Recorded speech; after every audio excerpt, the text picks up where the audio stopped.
নমস্কার বন্ধুরা, গল্পের ঝুলিতে সকলকে আরও একবার অনেক অনেক স্বাগত জানাই। আজকে আমি আপনাদের সাথে পাঠ করে শোনাবো অমর কথাশিল্পী শরৎচন্দ্র চট্টোপাধ্যায়ের একটি কালজয়ী উপন্যাস বিপ্রদাস উপন্যাসের দ্বিতীয় পর্ব। প্রথম পর্ব আমি আগেই আপলোড করেছি। আপনারা যারা যারা শুনেছেন আশা করছি ভালো লেগেছে। যদি ভালো লাগে তাহলে দ্বিতীয় পর্বটি শোনার অনুরোধ রইল। আর যারা এখনও পর্যন্ত প্রথম পর্বটি শোনেননি তারা প্রথম পর্বটি শুনে নিয়ে দ্বিতীয় পর্বটি শুনুন। চলুন শুরু করি আজকের গল্প বিপ্রদাস।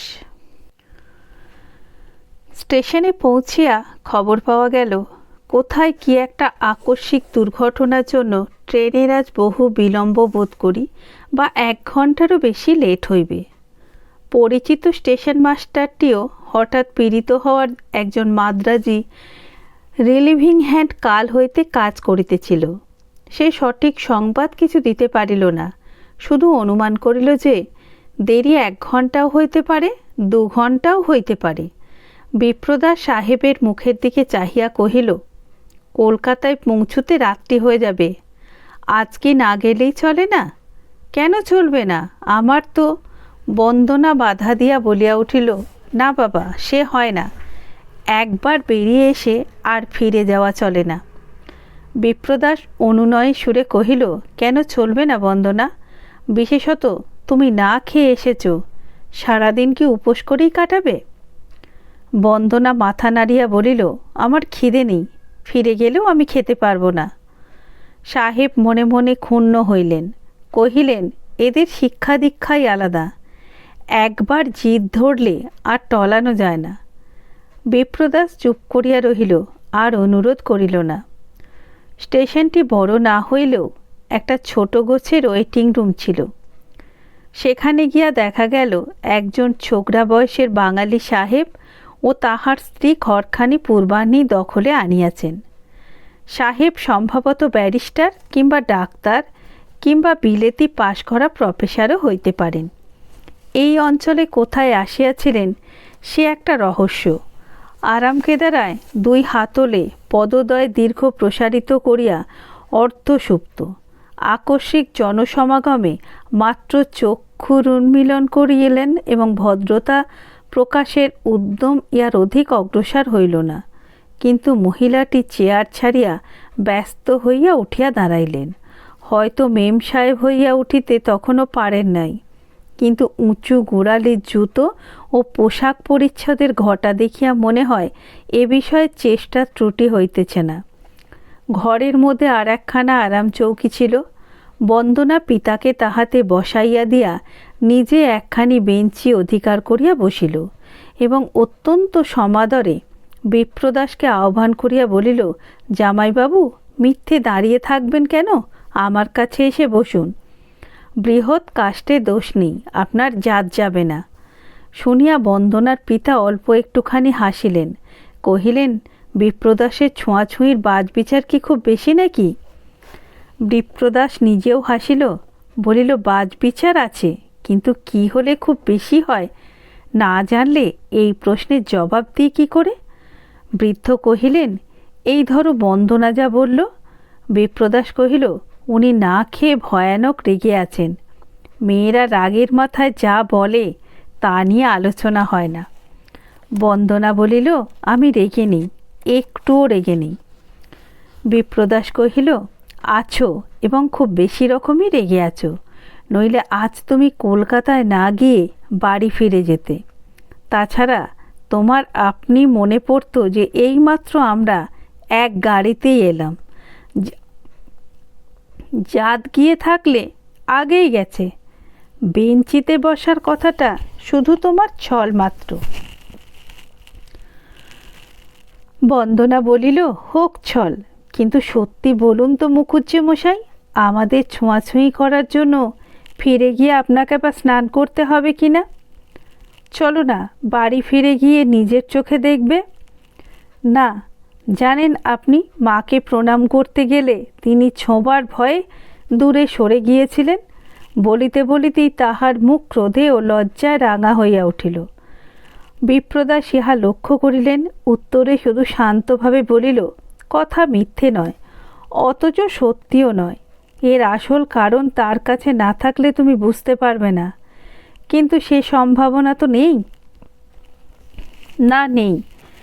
এই তীব্র অস্বীকারের হেতু এতক্ষণে বিপ্রদাসের কাছে স্পষ্ট হইয়া উঠিল।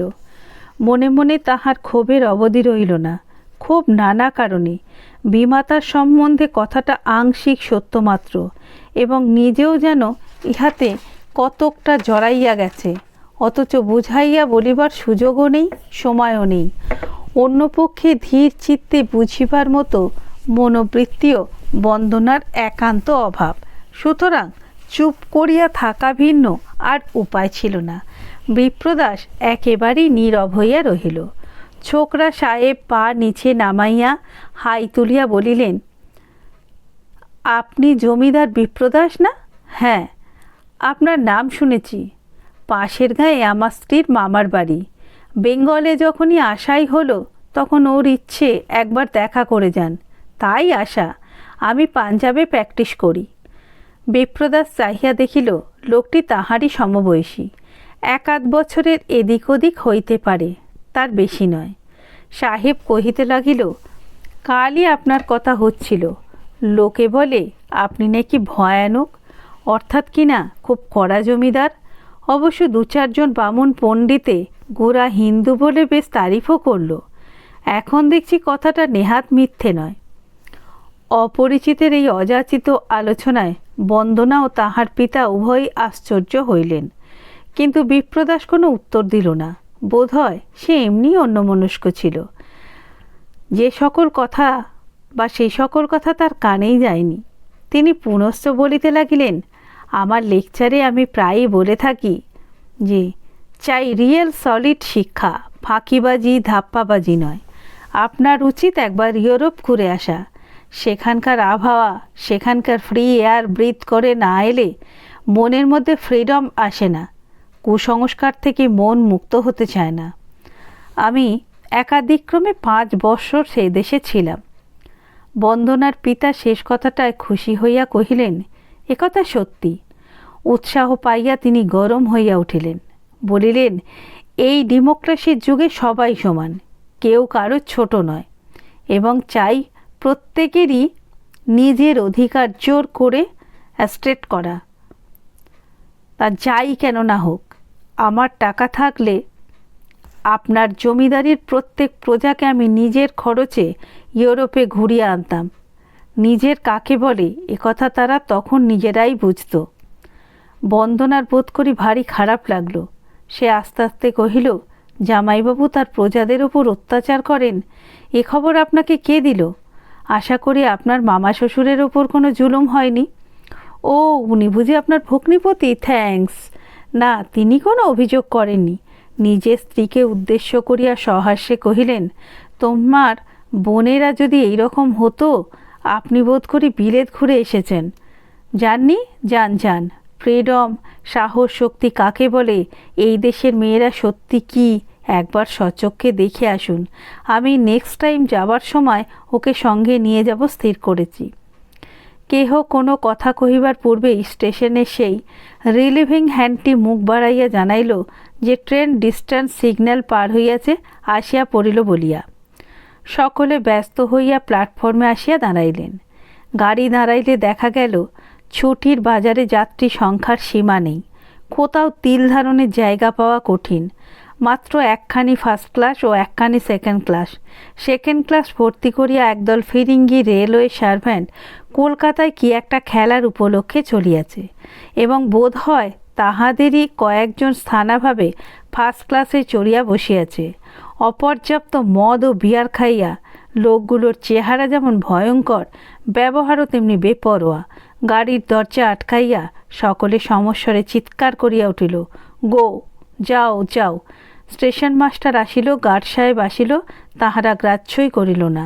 ছোকরা সাহেব কহিলেন, উপায়? বন্দনা ভয়ে ভয়ে কহিল, চলুন আজ বাড়ি ফিরে যাই। বিপ্রদাস বলিল, না। না তো কি, না হয় রাত্রিরের ট্রেনে। ছোকরা সাহেব বলিলেন, সে ছাড়া আর উপায় কি? কষ্ট হবে তা হোক। বিপ্রদাস ঘাড় নাড়িয়া কহিল, না, গাড়িতে 4-5 জন আছে, আর 4-5 জনের জায়গা হওয়া চাই। বন্দনার পিতা ব্যাকুল হইয়া বলিলেন, চাই তো জানি, কিন্তু ওরা সব মাতাল যে।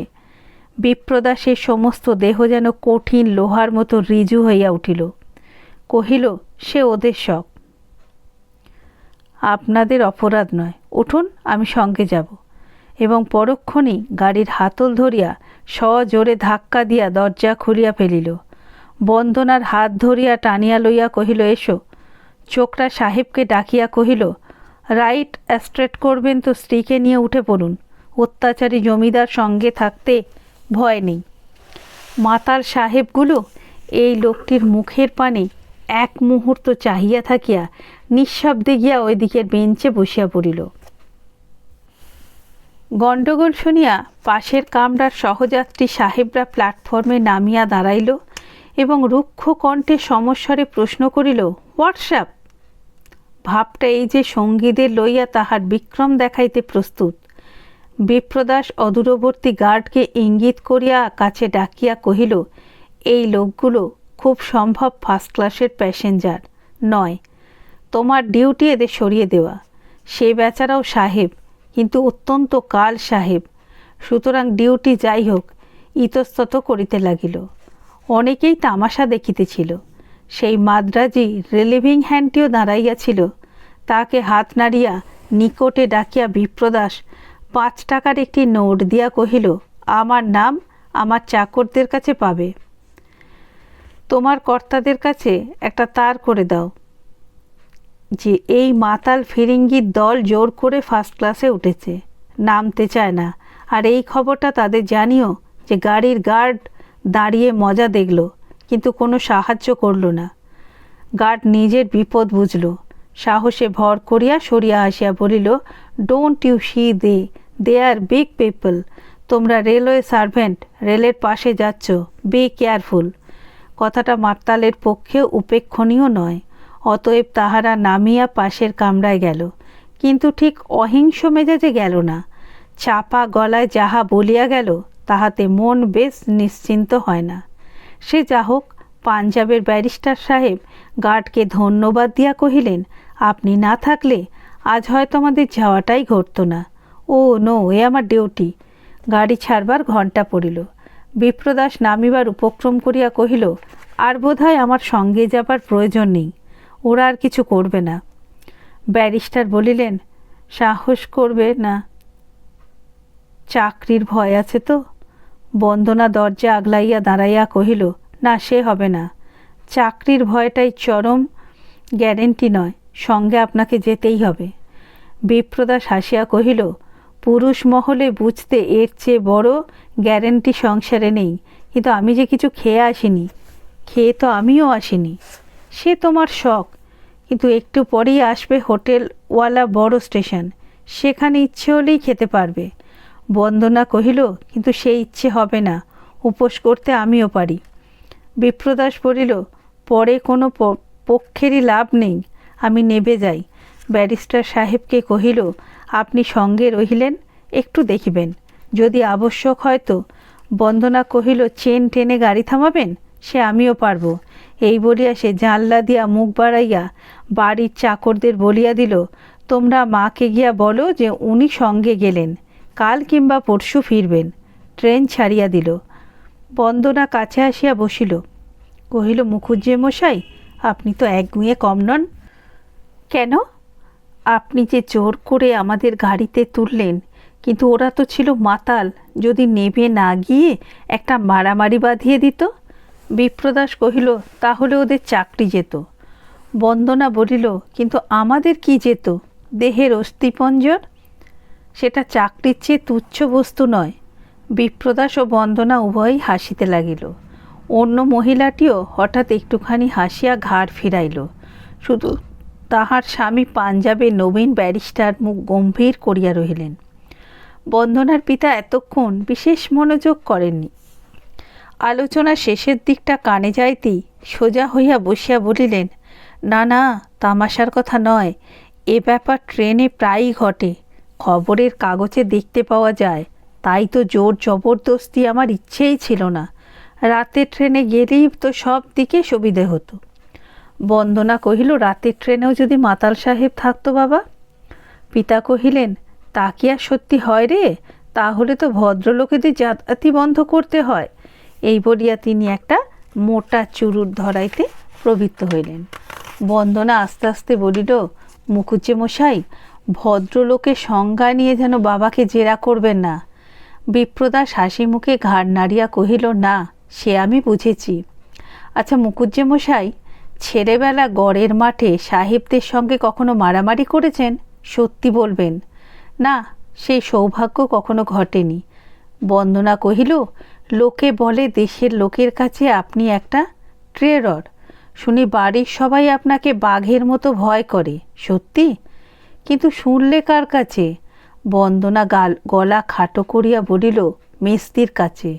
কি বলেন তিনি? বলেন ভয়ে গায়ের রক্ত জল হয়ে যায়। কীরকম জল? মাতাল সাহেব দেখলে আমাদের যেমন হয় তেমনি?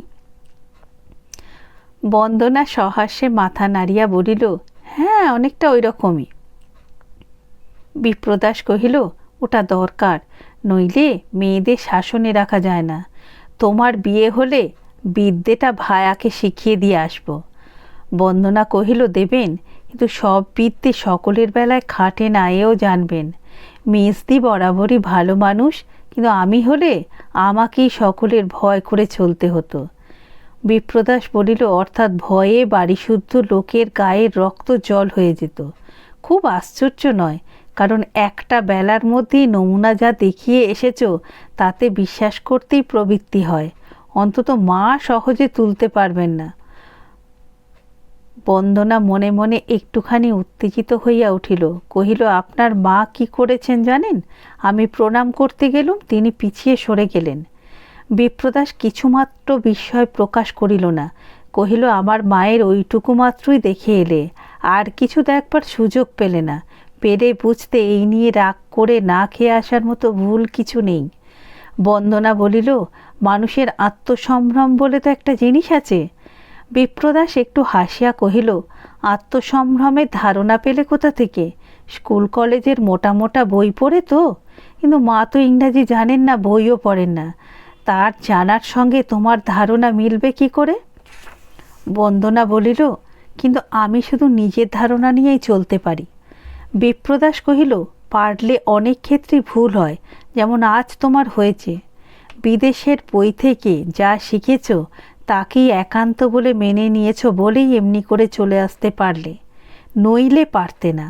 গুরুজনকে অকারণে অসম্মান করতে বাধ্য। আত্মমর্যাদা আর আত্মাভিমানের তফাৎ বুঝতে। বন্দনা তফাৎ না বুঝুক, এটা বুঝিল যে তাহার আজিকের আচরণটা বিপ্রদাসের অন্তরে লাগিয়াছে। তাহার জন্যে নয়, মায়ের অসম্মানের জন্য। মিনিট দুই তিন চুপ করিয়া থাকিয়া বন্দনা হঠাৎ প্রশ্ন করিল, মায়ের মতো আপনি নিজেও খুব গোড়া হিন্দু না? বিপ্রদাস কহিল, হ্যাঁ। তেমনি ছোঁয়াছুঁয়ির বাছবিচার করে চলেন? চলি। প্রণাম করতে গেলে তার মতোই দূরে সরে যান? যাই। সময় অসময়ের হিসেব আমাদের মেনে চলতে হয়। আমার মেজ দিদিকেও বোধ করি এমনি অন্ধ বানিয়ে তুলেছেন। সে তোমার দিদিকেই জিজ্ঞাসা করো। তবে পারিবারিক নিয়ম তাকেও মেনে চলতে হয়। বন্দনা হাসিয়া বলিল, অর্থাৎ বাঘের ভয় না করে কারো চলবার জো নেই। বিপ্রদাস হাসিয়া বলিল, না, জো নেই। যেমন দিনের গাড়িতে বাঘের ভয় থাকলে মানুষকে রাতের গাড়িতে যেতে হয়, ওটা প্রাণ ধর্মের স্বাভাবিক নিয়ম। বন্দনা বলিল, দিদি মেয়ে মানুষ, সহজেই দুর্বল, তার উপর সব নিয়মই খাটানো যায়। কিন্তু দ্বিজুবাবুও তো শুনি পারিবারিক নিয়ম মেনে চলেন না। সে সম্বন্ধে বাঘমশায়ের অভিমতটা কি? প্রশ্নটা খোঁচা দেবার জন্যই বন্দনা করিয়াছিল এবং বিদ্ধ করিবে বলিয়াই সে আশা করিয়াছিল। কিন্তু বিপ্রদাসের মুখের পরে কোনো চিহ্নই প্রকাশ পাইল না। তেমনি হাসিয়া বলিল, এই সকল গূঢ় তত্ত্ব অধিকারী ব্যতি রেখে প্রকাশ করা নিষেধ। দ্বিজুবাবু নিজে জানতে পারেন না? বিপ্রদাস ঘাড় নাড়িয়া কহিল, সময় হলেই পাবে। সে জানে রক্তমাংসে বাঘের পক্ষপাতিত্ব নেই। মুহূর্তকালের জন্য বন্দনার মুখ ফ্যাকাশে হইয়া গেল। ইহার পরে সে যে কি প্রশ্ন করিবে ভাবিয়া পাইল না। এই পরিবর্তন বিপ্রদাসের তীক্ষ্ণ দৃষ্টি এড়াইল না। পিতা ডাকিলেন, বুড়ি, আমাকে একটু জল দাও তো মা। বন্দনা উঠিয়া গিয়া পিতাকে কুঁজো হইতে জল দিয়া ফিরিয়া আসিয়া বসিল। পুনশ্চ দ্বিজদাসের কথা পাড়িতে তাহার ভয় করিল। অন্য প্রসঙ্গের অবতারণা করিয়া কহিল, মেজদি শাশুড়ির জন্যে নয়, কিন্তু আমার না খেয়ে আসায় মেজদি যদি দুঃখ পেয়ে থাকেন তো আমিও দুঃখ পাব। আমি সেই কথাই এখন ভাবছি। বিপ্রদাস কহিল, মেজদি কষ্ট পাবেন সেইটাই হলো বড়, আর আমার মা যে লজ্জা পাবেন, বেদনা বোধ করবেন, সেটা হলো তুচ্ছ। তার মানে মানুষে আসল জিনিসটা না জানলে কত উল্টো চিন্তাই না করে। বন্দনা কহিল, একে উল্টো চিন্তা বলছেন কেন? বরঞ্চ এটাই তো স্বাভাবিক। বিপ্রদাস চুপ করিয়া রহিল। তাহার ক্ষুণ্ণ মুখের চেহারায় বন্দনার চোখে পড়িল। বাহিরে অন্ধকার করিয়া আসিতেছিল, কিছুই দেখা যায় না। তথাপি জানলার বাহিরে চাহিয়া বন্দনা বহুক্ষণ চুপ করিয়া বসিয়া রহিল। অন্যদিন এই সময়ে ট্রেন হাওড়ায় পৌঁছায়, কিন্তু আজ এখনও 2-3 ঘণ্টা দেরি। সে মুখ ফিরাইয়া দেখিল, বিপ্রদাস পকেট হইতে একটা ছোট খাতা বাহির করিয়া কী সব লিখিয়া যাইতেছে। জিজ্ঞাসা করিল, আচ্ছা মুখুজ্জে মশাই, একটা কথার জবাব দেবেন। কি কথা? আপনি বলছিলেন আপনার আত্মসম্ভ্রম বোধ শুধু স্কুল কলেজের বই পড়া ধারণা, কিন্তু আপনার মা তো স্কুল কলেজে পড়েননি, তার ধারণা কোথাকার শিক্ষা? বিপ্রদাস বিস্মিত হইল, কিন্তু কিছু বলিল না। বন্দনা কহিল, তার সম্বন্ধে কৌতূহল আমি মন থেকে সরাতে পারছি না। তিনি গুরুজন, আমি অস্বীকার করিনি, কিন্তু সংসারে এই কথাটাই কি সকল কথার বড়? বিপ্রদাস পূর্ববৎ স্থির হইয়া রহিল। বন্দনা বলিতে লাগিল, আজ আমরা ছিলুম তার বাড়িতে অনাহুত অতিথি। এ তো আমার বই পড়া বিদেশের শিক্ষা নয়, তবুও এসব কিছুই নয়। শুধু বয়সে ছোট বলেই কি আমারই অপমানটা আপনারা অগ্রাহ্য করবেন? এখন বিপ্রদাস কিছুই বলিল না, তেমনি নীরবে রহিল। বন্দনা কহিল, তবু তার কাছে আমি ক্ষমা চাইছি। আমার আচরণের জন্য দিদি যেন দুঃখ না পান। একটু থামিয়া বলিল, আপনার বাপ মা বিলেতে গিয়েছিলেন বলে মেম সাহেব ছাড়া তাকে আর কিছু তিনি ভাবতেই পারেন না। শুনেছি এই জন্যই নাকি আজও মেজদির গঞ্জনার পরিসমাপ্তি ঘটেনি। তার ধারণার সঙ্গে আমার ধারণা মিলবে না, তবু তাকে বলবেন আমি যাই হই, অপমানটা অপমান ছাড়া আর কিছু নয়। দিদি শাশুড়ি করলেও না। বলিতে বলিতে তাহার চোখের কোণে জল আসিয়া পড়িল। বিপ্রদাস ধীরে ধীরে বলিল, কিন্তু তিনি তো তোমাকে অপমান করেননি। বন্দনা জোর দিয়া বলিল, নিশ্চয় করেছেন। বিপ্রদাস তৎক্ষণাৎ উত্তর দিল না। কয়েক মুহূর্ত নীরবে থাকিয়া কহিল, না, অপমান তোমাকে মা করেননি, কিন্তু তিনি নিজে ছাড়া এ কথা তোমাকে কেউ বোঝাতে পারবে না। তর্ক করে নয়, তার কাছ থেকে এ কথা বুঝতে হবে। বন্দনা জানলার বাইরে চাহিয়া রহিল। বিপ্রদাস বলিতে লাগিল, একদিন বাবার সঙ্গে মার ঝগড়া হয়, কারণটা তুচ্ছ, কিন্তু হয়ে দাঁড়ালো মস্ত বড়।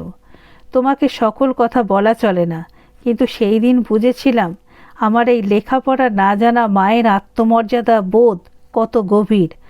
বন্দনা সহসা ফিরিয়া দেখিল, অপরিসীম মাতৃগর্ভে বিপ্রদাসের সমস্ত মুখ যেন উদ্ভাসিত হইয়া উঠিয়াছে, কিন্তু সে কিছুই না বলিয়া আবার জানলার বাহিরে চাহিয়া রহিল। বিপ্রদাস বলিতে লাগিল, অনেক দিন পরে কি একটা কথা সূত্র একদিন এই কথাই মাকে জিজ্ঞাসা করেছিলাম, মা, এত বড় আত্মমর্যাদা বোধ তুমি পেয়েছিলে কোথায়? বন্দনা মুখ না ফিরাইয়াই কহিল, কি বলিলেন তিনি? বিপ্রদাস কহিল, জানো বোধ হয়, মায়ের আমি আপন ছেলে নই।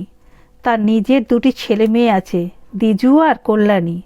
মা বলিলেন, তোদের 3টিকে একসঙ্গে এক বিছানায় যিনি মানুষ করে তোলবার ভার দিয়েছিলেন, তিনি এই বিদ্যা আমাকে দান করেছিলেন, অন্য কেউ নয়।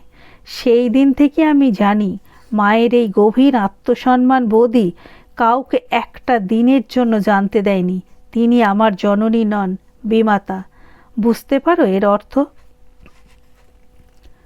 ক্ষণকাল নীরবে থাকিয়া পুনরায় সে বলিতে লাগিল, অভিবাদনের উত্তরে কে কতটুকু হাত তুললে কতটুকু সরে দাঁড়ালো, নমস্কারের প্রতি নমস্কারে কে কতখানি মাথা নোয়ালো, এই নিয়ে মর্যাদার লড়াই সকল দেশই আছে।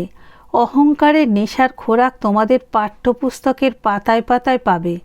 কিন্তু মা না হয়েও পরের ছেলের মা হয়ে যেদিন মা আমাদের বৃহৎ পরিবারে প্রবেশ করলেন, সেই দিন আশ্রিত আত্মীয় পরিজনদের গলায় ছেলের মা গলায় বিষের থলি যেন উপচে উঠল। কিন্তু যে বস্তু দিয়ে তিনি সমস্ত বিষ অমিত করে তুললেন, সেই গৃহকর্ত্রীর অভিমান নয়, সেই গৃহিণী বনার জবরদস্তি নয়, সে মায়ের স্বকীয় মর্যাদা। সে এত উঁচু যে তাকে কেউ লঙ্ঘন করতে পারল না। কিন্তু এই তত্ত্ব আছে শুধু মায়ের দেশে। বিদেশিরা এ খবর তো জানে না। তারা খবরের কাগজের খবর দেখে বলে এদের দাসী, বলে অন্তঃপুরে শেকল পরা বাঁধি, বাইরে থেকে হয়তো তাই দেখায়। দোষ তাদের দিনে। কিন্তু বাড়ির দাসদাসীরাও সেবার নিচে অন্নপূর্ণার রাজ্যেশ্বরী মূর্তি, তাদের যদিও বা না চোখে পড়ে, তোমাদেরও কি পড়বে না? বন্দনা অভিভূত চক্ষে বিপ্রদাসের মুখের প্রতি চাহিয়া রহিল। ব্যারিস্টার সাহেব অকস্মাৎ জোর গলায় বলিয়া উঠিলেন, ট্রেন এতক্ষণে হাওড়া প্ল্যাটফর্মে ইন করল। বন্দনার পিতার বোধ করি তন্দ্রা আসিয়াছিল। আচমকা চাহিয়া কহিলেন, বাঁচা গেল। বন্দনা মৃদু কণ্ঠে চুপি চুপি বলিল, আমার কলকাতায় নামতে আর ভালো লাগছে না মুখুজ্জেমশাই।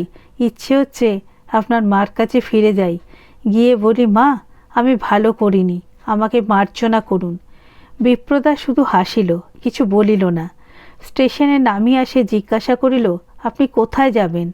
রায় সাহেব বলিলেন, গ্র্যান্ড হোটেলেই তো বরাবর উঠি, তাদের আর তার করেও দিয়েছি, ওইখানেই উঠব। এই লোকটির সম্মুখে গ্র্যান্ড হোটেলের কথায় বন্দনার কেমন যেন আজ লজ্জা করিতে লাগিল। পাঞ্জাবের ব্যারিস্টার সাহেব গাড়ির অত্যন্ত লেট হওয়ার প্রতি নিরতিশয় ক্রোধ প্রকাশ করিয়া বারবার জানাইতে লাগিলেন তাহাকে বিএনের লাইনে যাইতে হইবে, অতএব ওয়েটিং রুম ব্যতীত আজ আর গন্তব্যস্থল নেই। বিপ্রদাস নিঃশব্দে দাঁড়াইয়া আছে। রায় সাহেব নিজেও একটুখানি যেন লজ্জিত হইয়াই কহিলেন, কিন্তু বিপ্রদাস, তুমিও বোধ হয় আমাদের সঙ্গে গ্র্যান্ড হোটেলে? বলিয়াই বিপ্রদাস হাসিয়া ফেলিল, কহিল, আমার জন্যে চিন্তা নেই।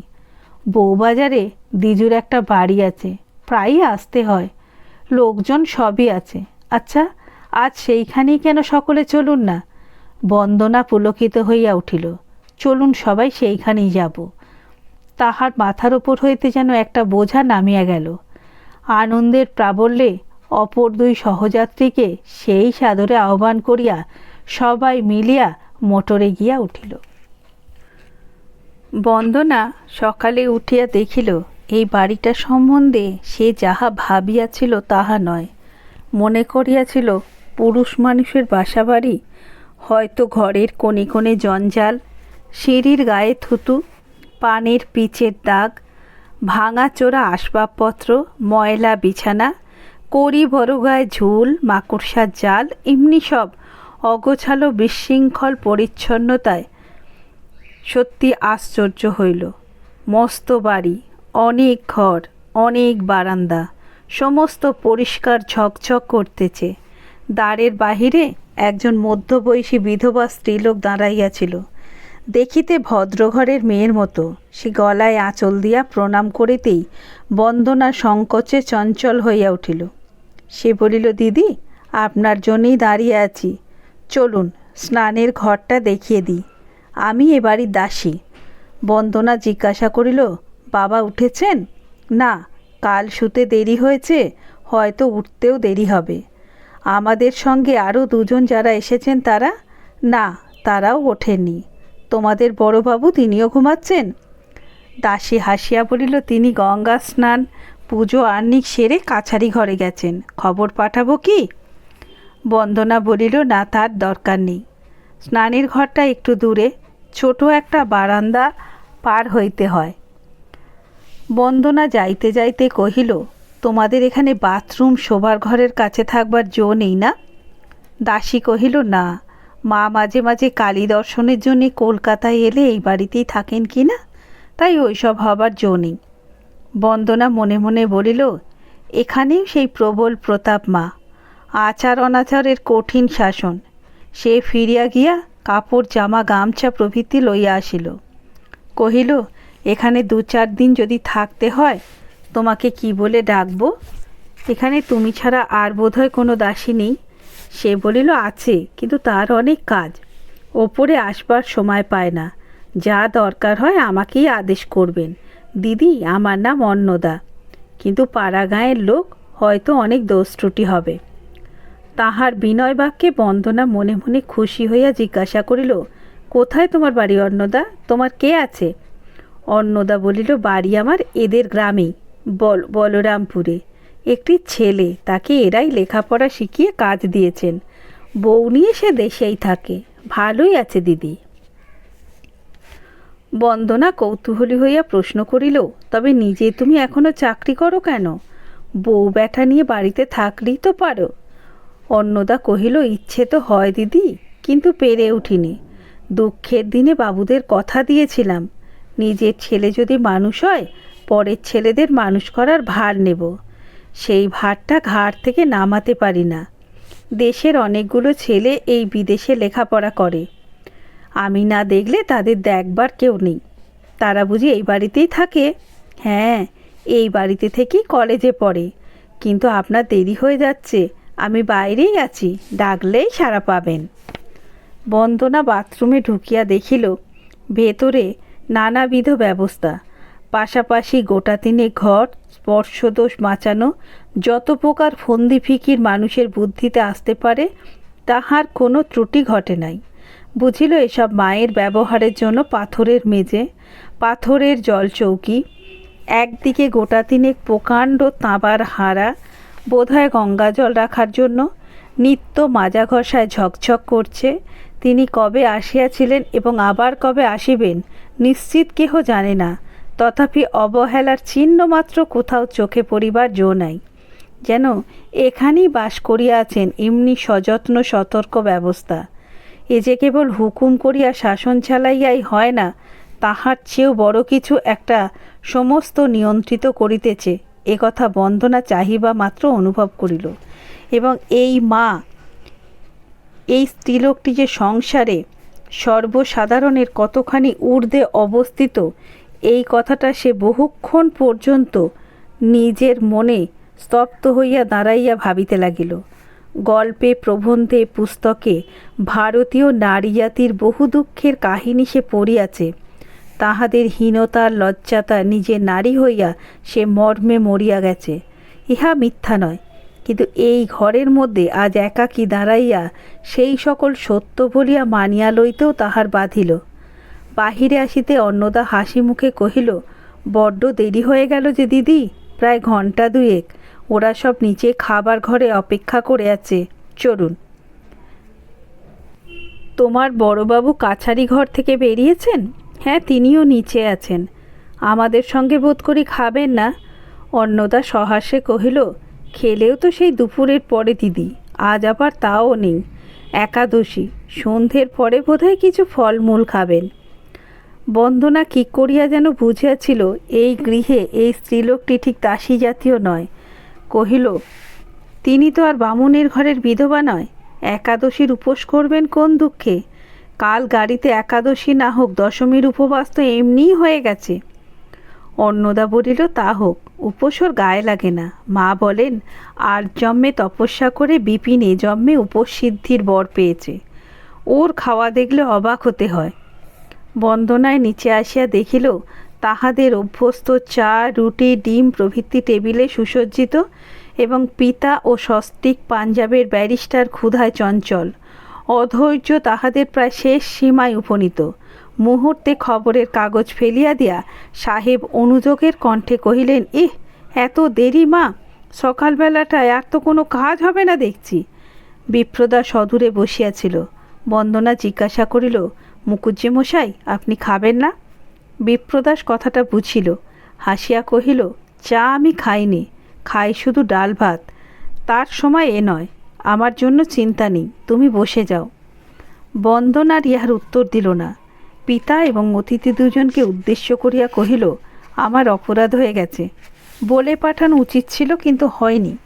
খাবার ইচ্ছে আমার নেই, কিন্তু আপনারা আর অপেক্ষা করবেন না, আরম্ভ করে দিন।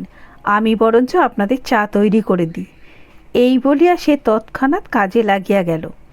সকলেই ব্যস্ত হইয়া পড়িলেন। চাকরটা একধারে দাঁড়াইয়াছিল, সে কুণ্ঠিত হইয়া উঠিল। পিতা উদ্বেগের সহিত জিজ্ঞাসা করিল, অসুখ করেনি তো মা? সস্ত্রীক ব্যারিস্টার সাহেব কি যে বলিবেন ভাবিয়াই পাইলেন না।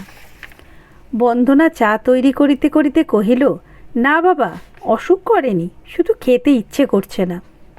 তাহলে খেয়ে কাজ নেই। কাল বেশি রাত্রিরের খাওয়াটা বোধ করি তেমন হজম হয়নি। তাছাড়া দিনের বেলা পিত্তি পড়ে গেল কি না, তাই বোধহয় হবে। বেলা হলে মুখুজ্জে মহাশয়ের সঙ্গে বসে ডাল ভাত খাবো, এ বাড়িতে সে হয়তো হজম করতে পারব। কথাটায় আর কেহ তেমন খেয়াল করিল না, কিন্তু বিপ্রদাসের মুখের ওপর দিয়া যেন একটা কালো ছায়া মুহূর্তের জন্য ভাসিয়া গেল। চাকরটা কি ভাবিয়া হঠাৎ বলিয়া ফেলিল, আজ একাদশী, ও বেলায় দুটো ফল মূল ছাড়া আর তো কিছু খান না। বন্দনা এইমাত্র এই কথা শুনিয়া আসিয়াছিল, তথাপি বিস্ময়ের ভান করিয়া বলিল, শুধু ফলমূল? বেশ হালকা খাওয়া, সেই বোধহয় খুব ভালো হবে না মুখুজ্জে মশাই? বিপ্রদাস হাসিয়া ঘাড় নাড়িল বটে, কিন্তু কেহ যে তাহাকে স্বচ্ছন্দে উপহাস করিতে পারে আজ এই প্রথম জানিয়া মনে মনে সে যেন স্তব্ধ হইয়া রহিল, এবং তাহার মুখের প্রতি চাহিয়া বন্দনাও বোধ করি ইহা অনুভব করিল। কাজকর্ম সারিয়া বন্দনা পিতার সহিত যখন বাসায় ফিরিয়া আসিল, তখন অপরাহ্ন বেলা। সস্ত্রীক ব্যারিস্টার সাহেব জাদুঘর, চিড়িয়াখানা, গড়ের মাঠের ভিক্টোরিয়া, স্মৃতিসৌধ প্রভৃতি কলকাতার প্রধান দ্রষ্টব্য বস্তু সকল পরিদর্শন করিয়া তখনও ফেরেন নাই। রাত্রিরের গাড়িতে তাহাদের যাইবার কথা, কিন্তু প্রোগ্রাম বদল করিয়া যাত্রাটা আপাতত তাহারা বাতিল করিয়াছেন। রায় সাহেব কাপড় ছাড়িতে তাহার ঘরে চলিয়া গেলেন। বন্দনার নিজের ঘরের সম্মুখে দেখা হইল অন্নদার সঙ্গে। সে হাসি মুখে অনুযোগের সুরে বলিল, দিদি, সারাদিন তো না খেয়ে কাটল, আপনার ফল মূল সমস্ত আনিয়ে রেখেছি, একটু শিগগির করে মুখ হাত ধুয়ে নিন, আমি ততক্ষণ সব তৈরি করে ফেলি, কি বলেন? কিন্তু বড়বাবু, মুখুজ্জে মশাই, তিনি কই? অন্নদা কহিল, তার জন্য ব্যস্ত হবার দরকার নেই দিদি, এসব তার রোজকার ব্যাপার, খাওয়ার চেয়ে না খাওয়াটাই তার নিয়ম। কিন্তু কই তিনি? তিনি গেছেন দক্ষিণেশ্বর কালী দর্শন করতে, এক্ষুনি আসবেন। বন্দনা কহিল, সেই ভালো, তিনি এলেই হবে। কিন্তু বাকি সকলে, তাদের কি ব্যবস্থা হলো? চলো তো অন্নদা, তোমাদের রান্নাঘরটা একবার দেখে আসি। অন্নদা কহিল, চলুন, কিন্তু এ বেলায় তাহাদের ব্যবস্থা তো রান্নাঘরে হয়নি দিদি, ব্যবস্থা হয়েছে হোটেলে, খাবার সেখান থেকেই আসবে। বন্দনা আশ্চর্য হইয়া গেল। সে কি কথাই, পরামর্শ তোমাদের কে দিল? বড়বাবু নিজেই হুকুম দিয়ে গেছেন, কিন্তু সেই সব অখাদ্য কুখাদ্য তারা খাবেন কোথায় এই বাড়িতে? তোমাদের মা শুনলে বলবেন কি? অন্নদা অপ্রতিভ হইয়া উঠিল, কহিল, না, তিনি শুনতে পাবেন না, নিচের একটা ঘরে সব ব্যবস্থা হয়ে গেছে, বাসনপত্র হোটেল অর্ডারাই দিয়ে যাবে, কোনো অসুবিধা হবে না।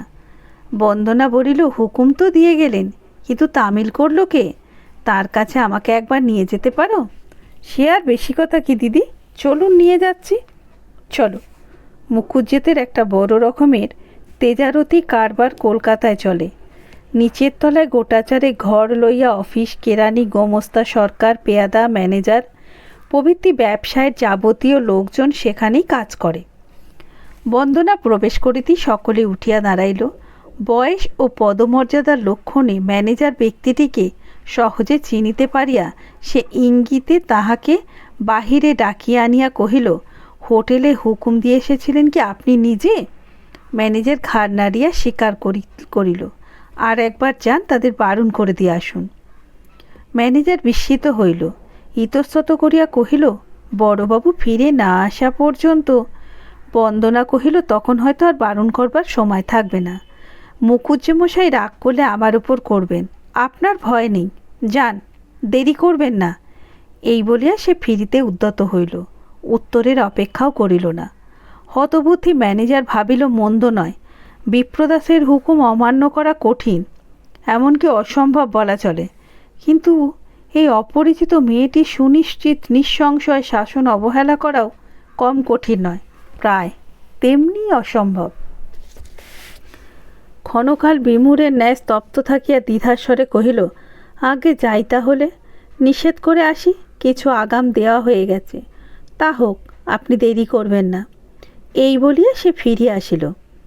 সন্ধ্যার পর ফিরিয়া আসিয়া বিপ্রদাস খবর শুনিল। খুশি হইবে কি রাগ করিবে হঠাৎ ভাবিয়া পাইল না। রান্নাঘরে আসিয়া দেখিল আয়োজন প্রায় সম্পূর্ণ। বন্দনা ছোট একটা টুল পাতিয়া পাচক ব্রাহ্মণকে লইয়া ব্যস্ত। উঠিয়া দাঁড়াইয়া কৃত্রিম বিনয়ের কণ্ঠে কহিল, রাগের মাথায় ম্যানেজার বাবুকে বরখাস্ত করে আসেননি তো মুখুজ্জেমশাই? বিপ্রদাস কহিল, মুখুজ্জেমশাই যে এমন বদরাগী এ খবর তোমায় কে দিল? বন্দনা বলিল, লোকে বলে বাঘের গন্ধ 1 যোজন দূর থেকে নাকি পাওয়া যায়। বিপ্রদাস হাসিয়া ফেলিল, কিন্তু অতিথিদের উপায় হবে কি? এদের সকলে যে রাতে ডিনার করা অভ্যেস, তার কি বলো তো? বন্দনা কহিল, যার না হলে নয় তাকে লোক দিয়ে হোটেলে পাঠিয়ে দিন, বিলের টাকা আমি দিয়ে দেব। তামাশা নয় বন্দনা, এ হয়তো ঠিক ভালো হলো না। ভালো হতো বুঝি ওই সব জিনিস এ বাড়িতে বয়ে আনলে? মা শুনলে কি বলতেন বলুন তো? বিপ্রদাস একথা যে ভাবেনি তাহা নয়, কিন্তু স্থির করিয়া উঠিতে পারে নাই। তিনি জানতে পারতেন না। বন্দনা মাথা নাড়িয়া বলিল, পারতেন, আমি চিঠি লিখে দিতুম। কেন কেন? কখনো যা করেননি দুদিনের এই কটা বাইরের লোকের জন্য, কিসের জন্য তা করতে যাবেন? কখনো না। শুনিয়া বিপ্রদাস শুধু যে খুশি হইল তাহা নয়, বিস্ময়াপন্ন হইল। কিছুক্ষণ চুপ করিয়া থাকিয়া বলিল, কিন্তু তুমি যে কাল থেকে কিছুই খাওনি বন্দনা, রাগ কি পড়বে না? তাহার কণ্ঠস্বরে এবার একটু স্নেহের সুর লাগিল।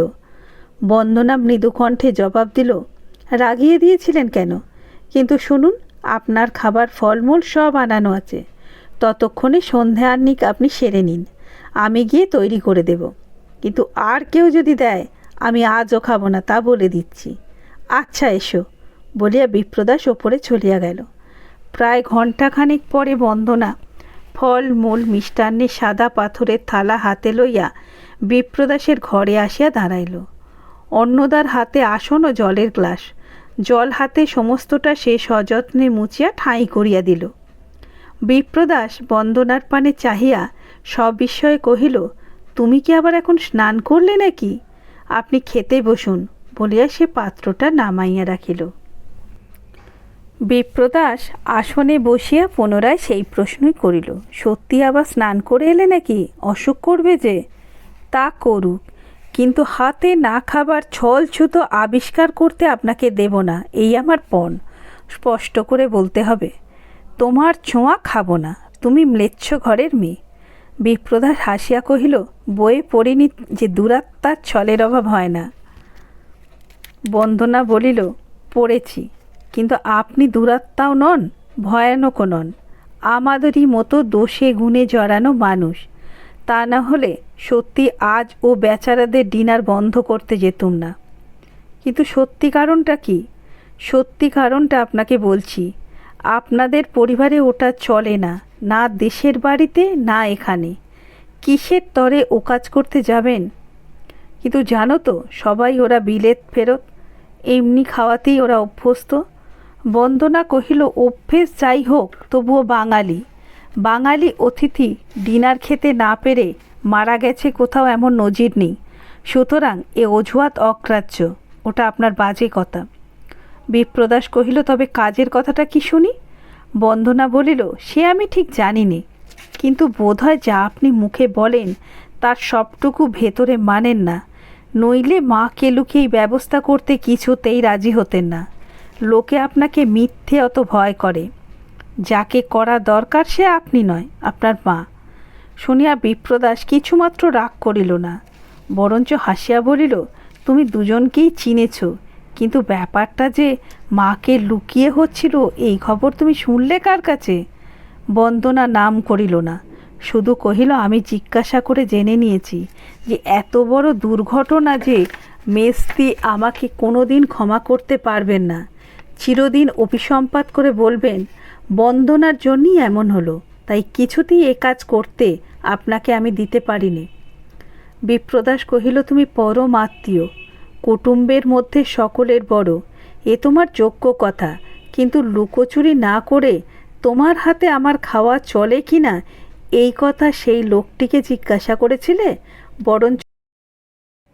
বরঞ্চ জেনে এসো, ততক্ষণ আমি অপেক্ষা করে রইলুম। এই বলিয়া সে হাসিয়া খাবারের থালাটা একটুখানি ঠেলিয়া দিল। বন্দনার মুখ প্রথমে লজ্জায় রাঙা হইয়া উঠিল, পরে সামলাইয়া লইয়া কহিল, না, একথা তাকে জিজ্ঞাসা করতে আমি যেতে পারবো না, আপনার খেয়ে কাজ নাই। বিপ্রদাস বলিল, কিন্তু মুশকিল এই যে নিজের বাড়িতে তোমাকে উপবাসী রাখতেও তো পারি না। এই বলিয়া সে আহারে প্রবৃত্ত হইল। বন্দনা ক্ষণকাল নীরব থাকিয়া জিজ্ঞাসা করিল, কিন্তু এরপরে কি করবেন? বাড়ি ফিরে গিয়ে গোবর খেয়ে প্রায়শ্চিত্ত করব, এই বলিয়া সে হাসিল। কিন্তু তাহার হাসি সত্ত্বেও ইহা সত্য না পরিহাস বন্দনা নিশ্চিত বুঝিতে না পারিয়া পুনরায় স্তব্ধ হইয়া রহিল। বিপ্রদাস কহিল, মায়ের সঙ্গে বোঝাপড়া একটা হবেই, কিন্তু তোমার বোনের শাস্তি থেকে সে যে পরিত্রাণ পাবে এটা তার চেয়েও বড়। বলিয়া পুনশ্চ সহাস্যে কহিল, বিশ্বাস হলো না? আচ্ছা, আগে বিয়ে হোক, তখন মুখুজ্জে মশাইয়ের কথাটা বুঝবে। এই বলিয়া সে খাবারের পাত্রটা নিঃশব্দে নিঃশেষ করিয়া উঠিয়া দাঁড়াইল। এদিকে ডিনার বাতিল হইল বটে, কিন্তু অন্যান্য রুচিকর আহার্যের আয়োজন অবহেলা ছিল না, সুতরাং পরিতৃপ্তির দিক দিয়া কোথাও ত্রুটি ঘটিল না। কিন্তু সব কার্য সমাধা করার পরে বিছানায় শুইয়া বন্দনা ভাবিতেছিল, তাহার সম্বন্ধে বিপ্রদাসের আচরণ অপ্রত্যাশিত নয়, হয়তো অন্যায়ও নয়, এবং আপনার জন হইয়াও সেই জন্য এতকাল ঘনিষ্ঠতা ও পরিচয় ছিল না। তাহাও এতদিনের প্রাচীন কাহিনী যে নতুন করিয়া আঘাত বোধ করা শুধু বাহুল্য নয়, বিড়ম্বনা। প্রণাম করিতে গেলে বিপ্রদাসের মা স্পর্শদোষ বাঁচাইয়া সরিয়া গিয়াছিলেন, তাহার প্রতিবাদে বন্দনা না খাইয়া রাগ করিয়া চলিয়া আসিয়াছিল। শিক্ষাবিহীন নারীর উদ্ধত ধর্মবোধ তাহাকে আঘাত করে নাই, তাহা নয়, তথাপি এই মূঢ়তাকে একদিন বিস্মিত হওয়া সহজ, কিন্তু বিপ্রদাস যাহা করিল তাহার প্রতিবাদে কি করা যে উচিত বন্দনা খুঁজিয়া পাইল না। তাহার হাতের ছোঁয়া ফলমূল মিষ্টান্ন সে খাইয়াছে সত্য, কিন্তু স্বেচ্ছায় নয়, দায়ে পড়িয়া, পাছে বলরামপুরের কদর্য কাণ্ড এখানেও ঘটে এই ভয়ে। এ যেন পাগলের হাত হইতে আত্মরক্ষা করিতে। কিন্তু এই অনাচার বিপ্রদাসে লাগিয়াছে। বাড়ি ফিরিয়া সে প্রায়শ্চিত্ত করিবে এই কথাটা কেমন করিয়া যেন নিশ্চয়ই অনুমান করিয়া বন্দনার চোখে ঘুম রহিল না। অথচ একথা বহুবার ভাবিল, ব্যাপারটা এত গুরুতর কিসের? তাহাদের চলার পথ তো এক নয়। সংসারে উভয়ের জন্যই প্রশস্ত স্থান যথেষ্ট রহিয়াছে। দৈবাৎ সংঘর্ষ যদি একদিন বাঁধিয়াই থাকে, বাঁধিলেই বা? এই প্রশ্নের মুখোমুখি হইবার ডাক এ জীবনে তাহাকে কে দিয়েছে? এমন করিয়া সে আপনাকে আপনি শান্ত করিবার অনেক চেষ্টাই করিল, কিন্তু তথাপি এই মানুষটির নিঃশব্দ অবজ্ঞা কোনো মতে মন হইতে দূর করিতে পারিল না। ভাবিতে ভাবিতে কখন এক সময় সে ঘুমাইয়া পড়িয়াছিল, কিন্তু অসুস্থ বাধাগ্রস্ত নিদ্রা অকস্মাৎ ভাঙিয়া গেল। তখনও ভোর হয় নাই। অসমাপ্ত নিদ্রার অবসন্ন জরিমা দুই চোখ আচ্ছন্ন করিয়াছে, কিন্তু বিছানাতেও থাকিতে পারিল না। বাহিরে আসিয়া বারান্দার রেলিংয়ে ভর দিয়া দাঁড়াইয়া চাহিয়া দেখিল, কালো আকাশ নিশান্তের অন্ধকারে গাঢ়তর হইয়া উঠিয়াছে। দূরে বড় রাস্তায় কচ্ছিৎ কদাচিৎ গাড়ির শব্দ অস্ফুটে শোনা যায়। লোক চলাচলের তখনও অনেক বিলম্ব। সমস্ত বাড়িটাই একান্ত নীরব। সহসা চোখে পড়িল দ্বিতলে মায়ের পুজোর ঘরে আলো জ্বলিতেছে, এবং তাহারই একটা সূক্ষ্ম রেখা রুদ্ধ জানলার ফাঁক দিয়া সম্মুখের থামে আসিয়া পড়িয়াছে। একবার মনে করিল চাকরেরা হয়তো আলোটা নিভাইতে ভুলিয়াছে, কিন্তু পরক্ষণেই মনে হইল হয়তো এ বিপ্রদাস পুজোয় বসিয়াছে। কৌতূহল অদম্য হইয়া উঠিল। বুঝিল হঠাৎ দেখা হইয়া গেলে লজ্জা রাখিবার ঠাঁই রহিবে না। এই রাত্রে ঘর ছাড়িয়া নিচে আসার কোনো কারণই দেওয়া যাইবে না। কিন্তু আগ্রহ সংবরণ করিতে পারিল না। ধ্যানের কথা বন্দনা পুস্তকে পড়িয়াছে, ছবিতে দেখিয়াছে, কিন্তু ইহার পূর্বে কখনো চোখে দেখে নাই। নিঃশব্দ রাত্রির নিঃসঙ্গ অন্ধকারে সেই দৃশ্যই আজ তাহার দৃষ্টিগোচর হইল। বিপ্রদাস দুই চক্ষু মুদ্রিত করিয়া তাহার বলিষ্ঠ দীর্ঘ দেহ আসনের পরে স্তব্ধ হইয়া আছে। ওপরের বাতির আলোটা তাহার মুখে কপালে প্রতিফলিত হইয়া পড়িয়াছে। বিশেষ কিছু নয়, হয়তো আর কোনো সময় দেখিলে বন্দনার হাসিই পাইত, কিন্তু তন্দা জড়িত চক্ষে এই মূর্তি আজ তাহাকে মুগ্ধ করিয়া দিল। এইভাবে কতক্ষণ সে যে দাঁড়াইয়াছিল তাহার হুঁশ নাই। কিন্তু হঠাৎ যখন চৈতন্য হইল, তখন পূবের আকাশ ফর্সা হইয়া আছে এবং ভৃত্যের দল ঘুম ভাঙিয়া উঠিল। হঠাৎ তার মনে হইল ভাগ্য ভালো, ইতিমধ্যে কেউ জাগিয়া উঠিয়া যে কেহ তার সম্মুখে আসিয়া পড়িতে পারিত, কিন্তু সেটা ঘটে নাই। আর সে অপেক্ষা করিল না, ধীরে ধীরে ওপরে উঠিয়া নিজের ঘরে গিয়া শুইয়া পড়িতেই গভীর নিদ্রামগ্ন হইতে তাহার মুহূর্ত বিলম্ব হইল না। দ্বারে করাঘাত করিয়া অন্নদা ডাকিল, দিদি, বড্ড বেলা হয়ে গেল যে, উঠবেন না? বন্দনা ব্যস্ত হইয়া দ্বার খুলিয়া বাহিরে আসিয়া দাঁড়াইল। বাস্তবিকই বেলা হয়েছে। লজ্জিত হইয়া জিজ্ঞাসা করিল, এরা বোধ হয় আজও অপেক্ষা করে আছেন। একটু সকালে আমাকে তুলে দিলে না কেন? স্নান করে তৈরি হয়ে নিতেম, 1 ঘন্টার আগে তো পেরে উঠব না অন্নদা।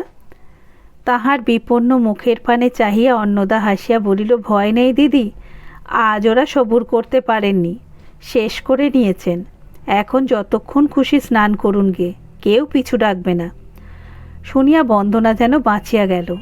সেও হাসি মুখে কহিল, তোমাদের অনেক জিনিসই পছন্দ করি নে সত্যি, কিন্তু এটা করি, সকলের দল বেঁধে ঘড়ির কাঁটা মিলিয়ে যে গেলবার পালা নেই, এ মস্ত স্বস্তি। অন্নদা বলিল, কিন্তু সকালে কি আপনার খিদে পায় না দিদি?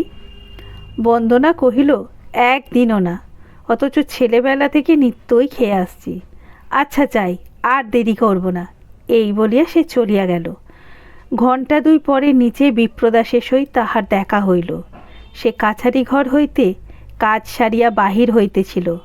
বন্দনা নমস্কার করিল। চা খাওয়া হলো? হ্যাঁ। ওরা অপেক্ষা করতে পারলেন না, কিন্তু তোমারই। বন্দনা থামাইয়া দিয়া কহিল, সেই জন্য তো অনুযোগ করিনি মুখুজ্জে মশাই। বিপ্রদাস হাসিয়া বলিল, মেজাজের বাহাদুরি আছে, তা অস্বীকার করব না, কিন্তু 2 বোনের মধ্যে প্রভেদটি যেন সূর্যচন্দ্রের মতো। শুনলাম নাকি শীঘ্রই যাচ্ছ বিলেতে শিক্ষাটা পাকা করে নিতে। যাও, ফিরে এসে একটা খবর দিও, গিয়ে একবার মূর্তিটা দেখে আসব। শুনিয়া বন্দনা হাসিয়া ফেলিল, কিন্তু জবাব দিল না। বিপ্রদাস কহিল, সে দেশে শুনেছি বেলা 12টা পর্যন্ত লোককে ঘুমোতে হয়, কঠিন সাধনা। তোমাকে কিন্তু কষ্ট করে সাধতে হবে না, এদেশ থেকেই আয়ত্ত হয়ে গেছে। বন্দনা এবারেও হাসিল, কিন্তু তেমনি চুপ করিয়া বিপ্রদাসের মুখের পানে চাহিয়া রহিল। নিতান্ত সাদাসিধে সাধারণ ভদ্র চেহারা, হাস্য পরিহাসের স্নেহশীল, তাহাদেরই একজন, অথচ কাল রাত্রির নীরবতায় নির্জন গৃহের মধ্যে স্তব্ধ মৌন এই মূর্তিটিকে কি যে রহস্যাবৃত মনে হইয়াছিল, এই দিবালুকে সে কথা স্মরণ করিয়া তাহার কৌতুকের সীমা রহিল না। মুখুজ্জে মশাই, এরা কোথায়? কাউকে তো দেখছি নে। বিপ্রদাস কহিল, তার মানে তারা নেই, অর্থাৎ শ্বশুর মশাই এবং সস্ত্রীক ব্যারিস্টার মশাই 3 জনই গেছেন হাওড়ার রেলওয়ে স্টেশনে গাড়ি রিজার্ভ করতে। বন্দনা সবিস্ময়ে প্রশ্ন করিল, সস্ত্রীক ব্যারিস্টার মশাই করতে পারেন, কিন্তু বাবা করতে যাবেন কেন? তার ছুটি শেষ হতে এখনও তো 8-10 দিন বাকি আছে, তাছাড়া আমাকে না বলে। বিপ্রদাস কহিল, বলবার সময় পাননি, বোধ করে ফিরে এসেই বলবেন। সকালে বোম্বাইয়ের অফিস থেকে জরুরি তার এসেছে। মুখের ভাব দেখে সন্দেহ রহিল না যে না গেলেই নয়, কিন্তু আমি এত শিগগির আমি যেতে যাব কেন? বিপ্রদাসও সেই সুরে সুর মিলাইয়া কহিল, নিশ্চয় যেতে যাবে কেন, আমিও তো ঠিক তাই বলি। বন্দনা বুঝিতে না পারিয়া জিজ্ঞাসু মুখে চাহিয়া রহিল। বিপ্রদাস কহিল, বোনটিকে একটা তার করে দাও না, দেওরটিকে সঙ্গে করে এসে পড়ুন, তোমাদের মিলবেও ভালো, অতিথি সৎকারের দায় থেকে আমিও অব্যাহতি পেয়ে বাঁচব। বন্দনা সব হয়ে ব্যক্তস্বরে জিজ্ঞাসা করিয়া উঠিল, সে কি সম্ভব হতে পারে মুখুজ্জে মশাই? মা কি কখনো এই প্রস্তাবে রাজি হবেন? আমাকে তো তিনি দেখতে পারেন না। বিপ্রদাস কহিল, একবার চেষ্টা করি দেখো না। বলো তো, তার করার একটা ফর্ম পাঠিয়ে দিই, কি বলো? বন্দনা উৎসুক চক্ষে ক্ষণকাল নিঃশব্দে চাহিয়া থাকিয়া শেষে কি ভাবিয়া বলিল, থাকে মুখুজ্জে মশাই, এ আমি পারবো না, তবে থাক, আমি বরঞ্চ বাবার সঙ্গে না হয় চলেই যাই। সেই ভালো, এই বলিয়া বিপ্রদাস চলিয়া গেল। খাবারের টেবিলের উপরে পিতার টেলিগ্রাম পড়িয়াছিল। বন্দনা খুলিয়া দেখিল সত্যি বোম্বাই অফিসের তার, অত্যন্ত জরুরি, বিলম্ব করিবার জো নেই। বন্দনা ঘরে গিয়ে আর একবার তরঙ্গ গুছাইতে প্রবৃত্ত হইল। বাবা তখনও ফেরেন নাই। ঘণ্টা ক্ষয়েক পর অন্নদা ঘরে ঢুকিয়া কহিল, আপনার নামে একটা টেলিগ্রাম এসেছে দিদি, এই নিন। আমার টেলিগ্রাম? সবিস্ময়ের হাতে লইয়া বন্দনা টেলিগ্রামটি খুলিল। দেখিল বলরামপুর হইতে মা তাহাকেই তার করিয়াছেন। স্বনির্বন্ধ অনুরোধে জানাইয়াছেন পিতার সহিত সে যেন কোনো মতে ফিরিয়া না যায়, বৌমা দিজুকে লইয়া রাতের গাড়িতে যাত্রা করিতেছে।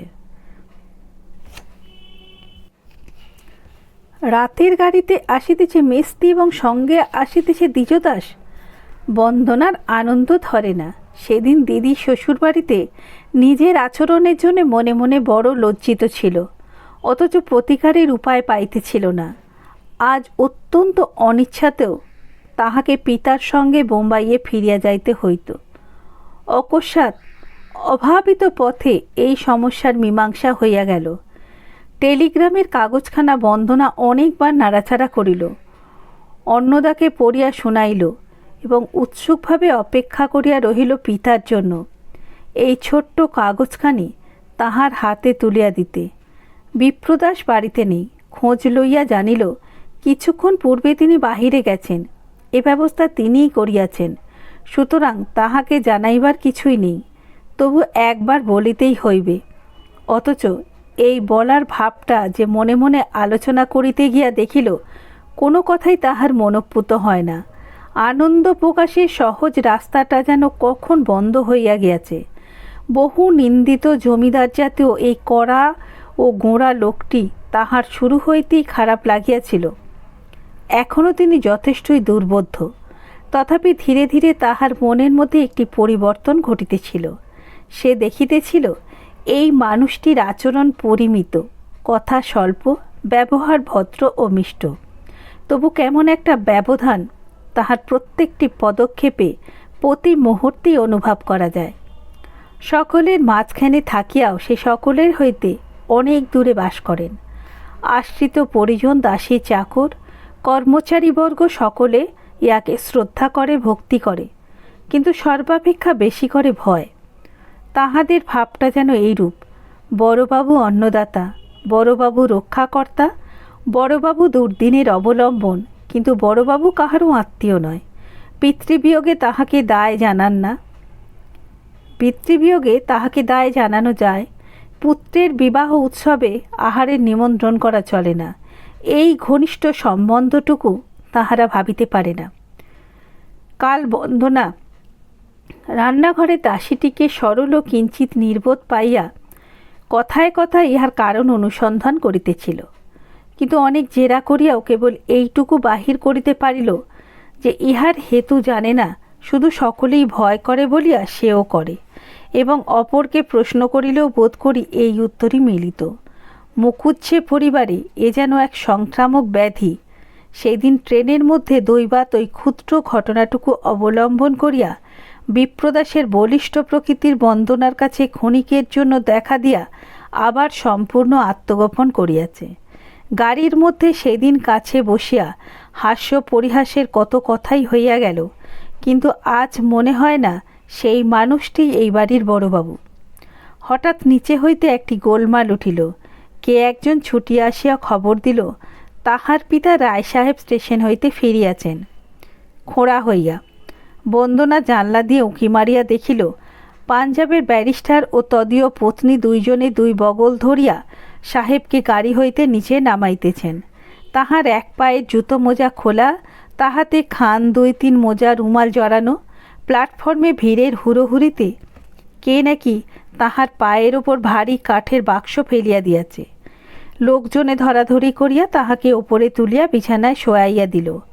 দারোয়ান ছুটিল ডাক্তার ডাকিতে। ডাক্তার আসিয়া ব্যান্ডেজ বাঁধিয়া ওষুধ দিল। বিশেষ কিছু নয়, কিন্তু কিছুদিনের জন্য তাহার চলা হাঁটা বন্ধ হইল। পরদিন সকালে সতী আসিয়া পৌঁছাল। বন্দনা কলরবে অভ্যর্থনা করিতে গিয়া থমকিয়া দাঁড়াইয়া দেখিল মোটর হইতে অবতরণ করিতেছে শুধু মেস্তি নয়, সঙ্গে আছেন শাশুড়ি দয়াময়ী। উচ্ছ্বসিত আনন্দ কলরোল নিভিয়া গেল। বন্দনা আড়ষ্টভাবে কোনো মতে একটি প্রণাম সারিয়া লইয়া এক ধারে সরিয়া দাঁড়াইতেছিল। কিন্তু দয়াময়ী কাছে আসিয়া তাহার চিবুক স্পর্শ করিয়া চুম্বন করিলেন। হাসিয়া জিজ্ঞাসা করিলেন, ভালো আছো তো মা? বন্দনা মাথা নাড়িয়া সায় দিল, ভালো আছি মা। হঠাৎ আপনি এসে পড়লেন যে? দয়াময়ী বলিলেন, না এসে কি করি বলো তো? আমার একটি পাগলি মেয়ে রাগ করে না খেয়ে চলে এসেছে। তাকে শান্ত করে বাড়ি ফিরিয়ে না নিয়ে গেলে নিজে শান্তি পাই কী করে বলো তো মা? বন্দনা কুণ্ঠিত হাস্যে কহিল, কি করে জানলেন আমি রাগ করে এসেছি? দয়াময়ী বললেন, আগে ছেলে মেয়ে হোক, আমার মতো তাদের মানুষ করে বড় করে তোলো, তখন আপনিই বুঝবে মেয়ে রাগ করলে কি করে মায়েরা জানতে পারে। কথাগুলো তিনি এমন মিষ্টি করিয়া বলিলেন যে বন্দনা আর কোনো জবাব না দিয়া হেঁট হইয়া তাহার পা ছুঁইয়া প্রণাম করিল। উঠিয়া দাঁড়াইয়া কহিল, বাবা বড় অসুস্থ মা। অসুস্থ? কি হয়েছে তার? পায়ে আঘাত লেগে কাল থেকে শয্যাগত, উঠতে পারেন না। এই বলিয়া সে দুর্ঘটনার হেতু বিবৃত করিল। দয়াময়ী ব্যস্ত হইয়া পড়িলেন, চিকিৎসার কোনো ত্রুটি হয়নি তো? চলো তো, কোন ঘরে তোমার বাবা আছেন, আমাকে নিয়ে যাবে। আগে তাকে গিয়ে দেখে আসি, তারপর অন্য কাজ। এই বলিয়া তিনি সতীকে সঙ্গে করিয়া বন্দনার পিছনে পিছনে ওপরে উঠিয়া রায় সাহেবের ঘরে প্রবেশ করিলেন। আজ তাহার পায়ের বেদনা বিশেষ ছিল না। ইহাদের দেখিয়া বিছানায় উঠিয়া বসিয়া নমস্কার করিলেন। দয়াময়ী হাত তুলিয়া প্রতি নমস্কার করিয়া সহাস্যে কহিলেন, বেআই মশাই, পা ভাঙল কি করে? কোথায় ঢুকেছিলেন? সতী ও বন্দনা উভয়ই অন্যদিকে মুখ ফিরাইল। রায় সাহেব নিরীহ মানুষ, প্রতিবাদের সুরে বুঝাইতে লাগিলেন যে কোথাও ঢুকিবার জন্যে নয়, স্টেশন প্ল্যাটফর্মে বিনা দোষে এই দুর্গতি ঘটিয়াছে। দয়াময়ী হাসিয়া বলিলেন, যা হবার হয়েছে, এখন থাকুন দিন কতক মেয়েদের জিম্মায়, ঘরে বন্ধ। পাছে একটা মেয়েতে শাসন করে উঠতে না পারে, তাই আরেকটিকে টেনে আনলুম বেআই। দুজনে পালা করে দিন কতক সেবা করুক। রায় সাহেব তাহাই বিশ্বাস করিলেন এবং এই অনুগ্রহ ও সহানুভূতির জন্য বহু ধন্যবাদ দিলেন। আবার দেখা হবে, যাই, এখন হাত পা ধুই গে। এই বলিয়া বিদায় লইয়া দয়াময়ী নিজের ঘরে চলিয়া গেলেন। দ্বিতীয় মোটর আসিয়া পৌঁছল দ্বিজদাস ও তাহার ভ্রাতুষ্পুত্র বাসুদেব। মেস্তির ছেলেকে বন্দনা সেদিন দেখিতে পায় নাই। সে ছিল পাঠশালায় এবং তাহার ছুটির পূর্বেই বন্দনা বাড়ি হইতে চলিয়া আসিয়াছিল। পিতামহীকে ছাড়িয়া বাসু থাকে না, তাই সঙ্গে আসিয়াছে এবং তাহারই সঙ্গে বাড়ি ফিরিয়া যাইবে। কাকা পরিচয় করাইয়া দিলে বাসুদেব প্রণাম করিল।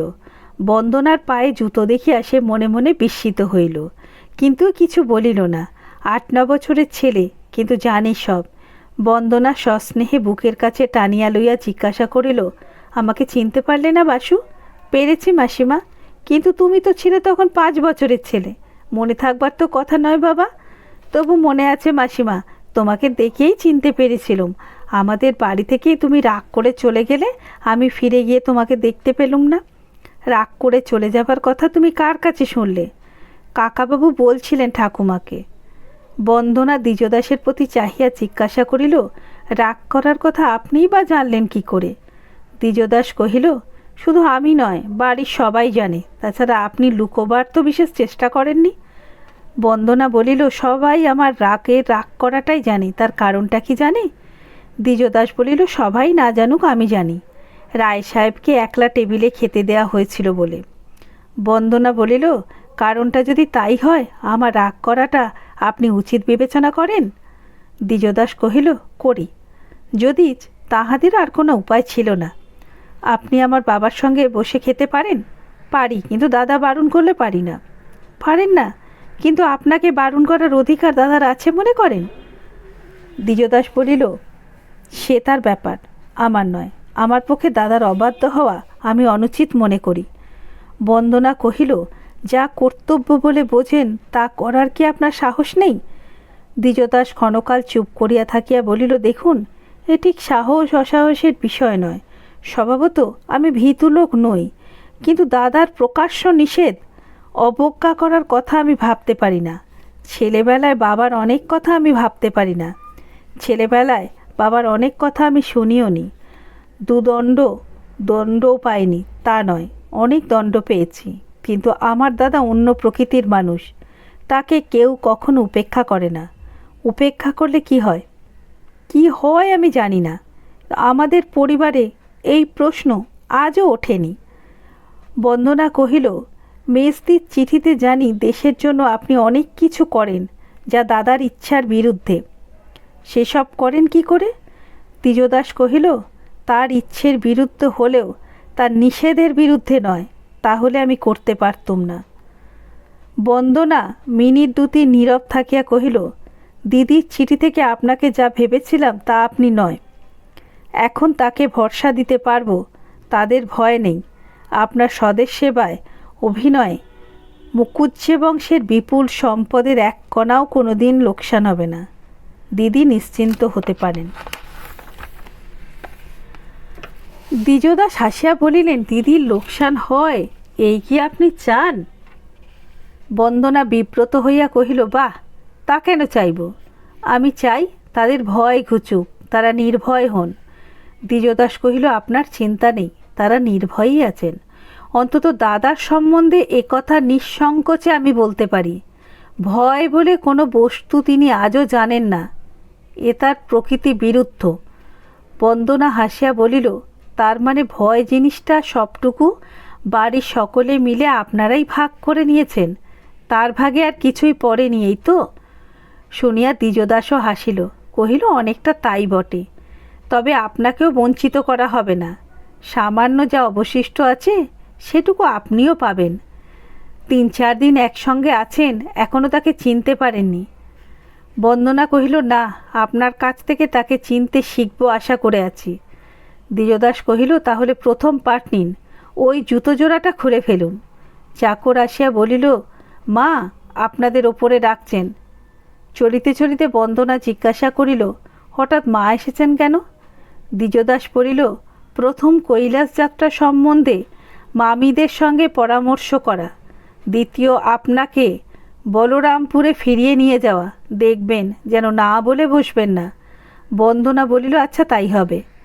দ্বিজদাস কহিল, মার সামনে আপনাকে মিস রায় বলা চলবে না। আপনি আমার বয়সে ছোট, বৌদির ছোট বোন, অতএব নাম ধরেই ডাকবো, যেন রাগ করে আবার একটা কাণ্ড বাঁধাবেন না। বন্দনা হাসিয়া বলিল, না, রাগ করব কেন? আপনি আমার নাম ধরেই ডাকবেন, কিন্তু আপনাকে ডাকবো কি বলে? দ্বিজদাস বলিল, আমাকে দ্বিজুবাবু বলেই ডাকবেন, কিন্তু দাদাকে মুকুজ্জে মশাই বলা মানাবে না, তাকে সবাই বলে বড় দাদাবাবু। আপনাকেও ডাকতে হবে বড় দাদা বলে। এই হলো আপনার দ্বিতীয় পাঠ। কেন? দ্বিজদাস বলিল, হলেও ক্ষতি নেই, কিন্তু মা বৌদিদি এরা বড় খুশি হবেন, এটা সত্যি দরকার। আচ্ছা তাই হবে। সিঁড়ির একধারে জুতো খুলিয়া রাখিয়া বন্দনা দয়াময়ীর ঘরে গিয়া উপস্থিত হইল। পিছনে গেল দ্বিজদাস ও বাসুদেব। তিনি তরঙ্গ খুলিয়া কি একটা করিতেছিলেন এবং কাছে দাঁড়াইয়া অন্নদা বোধ করি গৃহস্থলীর বিবরণ দিতেছিল। দয়াময়ী মুখ তুলিয়া চাহিলেন, কিছুমাত্র ভূমিকা না করিয়া সহজ কণ্ঠে জিজ্ঞাসা করিলেন, তোমার গা ধোয়া কাপড় কাচা হয়েছে মা? হ্যাঁ মা, হয়েছে। তাহলে একবার রান্নাঘরে যাও মা। এতগুলো লোকের কি ব্যবস্থা বামুন ঠাকরুন করেছে জানি না, আমিও আহ্নিকটা সেরে নিয়েই যাচ্ছি। বন্দনা নীরবে চাহিয়া রহিল। তিনি সেদিকে দৃষ্টিপাত করিলেন না। বলিলেন, দ্বিজুর শরীরটা ভালো নেই, সকালেও কিছু খেয়ে আসেনি, ওর খাবারটা যেন একটু শিগগির হয় মা। এই বলিয়া তিনি অন্নদাকে সঙ্গে করিয়া পুজোর ঘরের দিকে চলিয়া গেলেন। বন্দনের উত্তরের জন্য অপেক্ষাও করিলেন না। বন্দনা জিজ্ঞাসা করিল, কি অসুখ করল? দ্বিজদাস কহিল, সামান্য একটু জ্বরের মতো। কি খাবেন এবেলা? দ্বিজদাস কহিল, সাবু বার্লি ছাড়া যা দেবেন তাই। বন্দনা জিজ্ঞাসা করিল, রান্নাঘরে যাব? শেষকালে কোনো গোলযোগ ঘটবে না তো? দ্বিজদাস বলিল, না। অন্নদা দিদি সেই পরিচয় বোধ হয় আপনার দিয়েছেন। ওর কথা মা কখনো ঠেলতে পারেন না, ভারী ভালোবাসেন। ম্লেচ্ছ অপবাদটা বোধ করি আপনার কাটল। বন্দনা কিছুক্ষণ চুপ করিয়া থাকিয়া কহিল, খুবই আশ্চর্যের কথা। দ্বিজদাস স্বীকার করিয়া বলিল, হ্যাঁ, আশ্চর্যের তো। ইতিমধ্যে আপনি কি করেছেন, অন্নদা দিদি কী কথা মাকে বলেছেন জানি না, কিন্তু আশ্চর্য হয়েছি আপনার চেয়েও আমি ঢের বেশি। কিন্তু আর দেরি করবেন না, যান খাবার ব্যবস্থা করুন গে, আবার দেখা হবে। এই বলিয়া দুজনই মায়ের ঘর হইতে বাহির হইয়া গেল।